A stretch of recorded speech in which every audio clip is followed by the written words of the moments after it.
يا جماعه ايه هو السر اللي خسسني 10 كيلو في الشهر ومن غير دايت ومن غير حرمان؟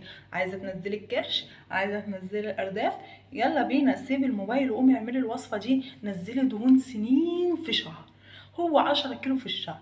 انت هتشربي الوصفه دي ومش هتحتاجي جنبيها اي حاجه وهتدعي لي. يلا قومي اعملي معايا الطريقه. والطريقه هي عباره عن ميه الديتوكس، بتفتفتي الدهون بتاعه الكرش والارداف والجناب. يلا قومي خفي نفسك واعمليها عشان تخسي يا وليه، عشان يبقى جسمك جميل كده ورشيقه زي الممثلين.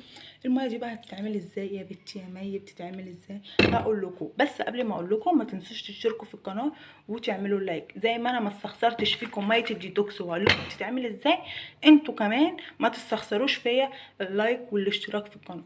طب يا مي، ميه الديتوكس دي عباره عن ايه؟ انت رغايه قوي، خش على طول في الموضوع.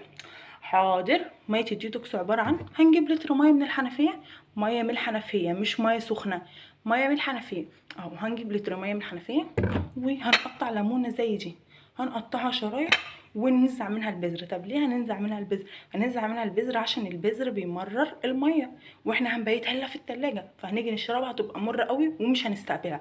طبعا الميه طعمها حلو قوي يعني، ولا مقرفه ولا في اي حاجه، وحلوه للرضاعه وللحوامل وكل حاجه. يا بنتي انت رغايه قوي، يلا قولي الوصفه. طيب هقول اهو. هنجيب لتر الميه وهننزل عليه بالليمونه المتقطعه ومنزوعه البذر.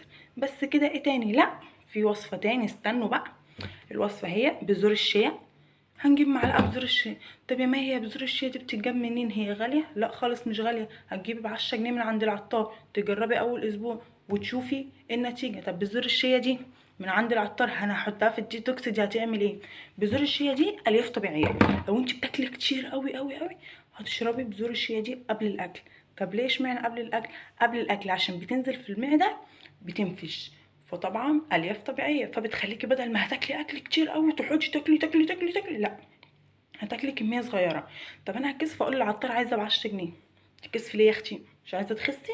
طب انا هقول لك بقى، انا جايبه ب 20 جنيه وجايبه قد ايه. بصي، انا البطرمان ده فيه ب 20 جنيه. بصوا مالي البطرمان قد ايه، ب 20 جنيه. طبعا الشهر اللي فات انا كنت جايبه ب 10 جنيه، قلت عشان اجرب ممكن ايه، ممكن يا بنتي يا مي ما تخسيش وتضيعي ال 20 جنيه في الارض، واحنا زي ما احنا شايفين دلوقتي ال 20 جنيه بتجيب حاجات قد كده. طبعا بهزر ما تتريقوش.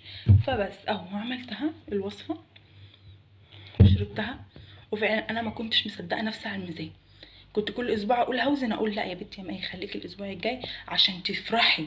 تفرحي كده لما تلاقي وزنك نزل وكرشك نزل، كرش الولاده وكرش وفخاد الولاده والارداف والحاجات المعفنه دي كلها اللي بتخليكي شكلك عامله زي الجاموسه. وفعلا لما وزنت ولقيت نفسي نزلت 10 كيلو، انا ما صدقتش. قلت دي انا هخليها روتين حياتي، قلت لغايه ما اوصل للوزن اللي انا عايزاه، وبعد كده برضو مش هبطلها يا جماعه. برضو الميه دي بتعمل على تثبيت الوزن، فجربوها وهتدعوا لي. وما تنسوش تدعوا لي في الكومنتات، وشوفوا اي وصفه عايزينها مي هتعملها لكم. ما تنسوش بس تعملوا لايك وتشتركوا في القناه. يلا يا حلوين، قومي بس اعمليها كده وخفي نفسك وسيبي التليفون.